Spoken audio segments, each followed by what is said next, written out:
You ever set a goal, feel totally fired up about it for a few days, and then nothing?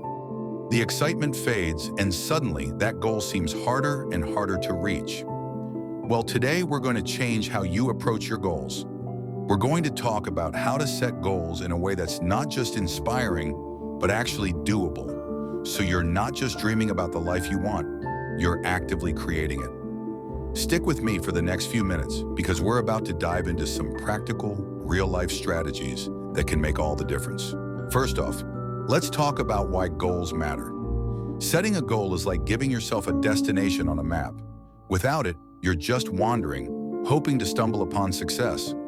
But with a clear goal, you know exactly where you're going, and you can figure out the best way to get there. Think of it like this. If you get in your car without knowing where you're going, you'll waste gas, time, and energy. But with a destination, you're focused.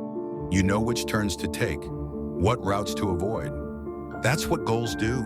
They focus your energy and efforts so you're moving with purpose. Now, one of the biggest mistakes people make when setting goals is keeping them too vague. A goal like, I want to be happier or I want to be more successful is great, but it's way too broad. What does success look like for you? Is it financial freedom? Is it starting a business? Specificity is the key. For instance, if your goal is to be healthier, break that down into smaller, measurable parts. Is it eating healthier meals? Losing 10 pounds? Running a 5K? When you get specific, your brain knows exactly what it's aiming for, and it's easier to figure out how to get there. Now, once you've defined your goal, the next step is breaking it into bite-sized chunks. This is where a lot of people get overwhelmed. They set these big goals and they feel motivated for a week, but then they start to feel like they're not making progress fast enough. The secret here is to break down that big goal into smaller, actionable steps. Let's say your goal is to save $10,000 this year. Instead of just focusing on the big number, break it down into monthly or even weekly savings goals. Maybe it's $200 a week. Suddenly, that big goal feels more achievable.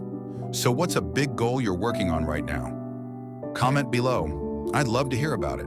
Another thing that's essential to achieving your goals is understanding your why. Why do you want to achieve this goal? And no, I don't mean just on a surface level. I mean the deep reason behind it. Let's say your goal is to get in shape. On the surface, you might say, I want to look better, but dig deeper.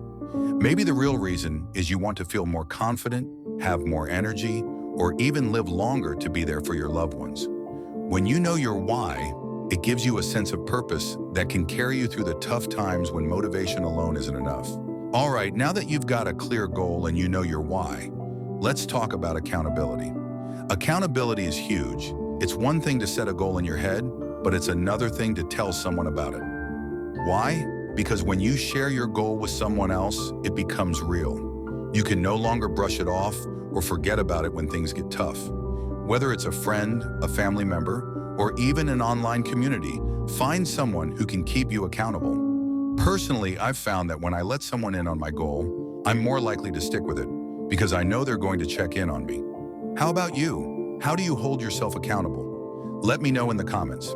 Now let's get into one of the biggest obstacles to achieving any goal: procrastination. We all do it. You set a goal, but instead of taking action, you put it off. Maybe you're waiting for the perfect time, or maybe you're afraid of failing. Here's the thing. There is no perfect time. The longer you wait, the harder it gets. One of the best strategies I've found for beating procrastination is the 5-minute rule. Tell yourself that you'll work on your goal for just 5 minutes. That's it. No pressure. Most of the time, once you get started, you'll keep going. The hardest part is always just getting started. But even with all the planning and accountability, there will be setbacks. And this is where a lot of people throw in the towel. Maybe you miss a workout, you overspend, or you don't hit a milestone. Here's the truth. Setbacks are part of the process. Progress is rarely a straight line. You have to expect and plan for setbacks. The key is to not let them derail you. When you slip up, don't beat yourself up. Instead, ask yourself, what can I learn from this? How can I adjust and move forward? Remember, it's not about perfection, it's about persistence.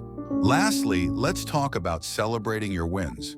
And I don't just mean when you reach the big goal, I mean celebrating the small victories along the way. Every step forward, no matter how small, deserves recognition. Maybe you hit a new milestone, or you simply stuck with your plan for the week. Celebrate that. Positive reinforcement is crucial because it keeps you motivated and reminds you that progress is happening, even if it feels slow. So reward yourself, enjoy the journey, and don't forget to look back and appreciate how far you've come. So there you have it, a roadmap to setting and achieving your goals that's practical, realistic, and most importantly, doable. Just remember, clarity, small steps, accountability, and flexibility. And when things get tough, come back to your why. I hope this video gave you some insights and tools to tackle your goals with confidence. If it did, make sure to hit that like button. It really helps the channel. And if you're not already subscribed, what are you waiting for? Join the community by subscribing and hit that notification bell so you never miss out on more tips like these. Also, let me know in the comments, what's your big goal for this year? I'd love to hear it, and I'm sure others would too.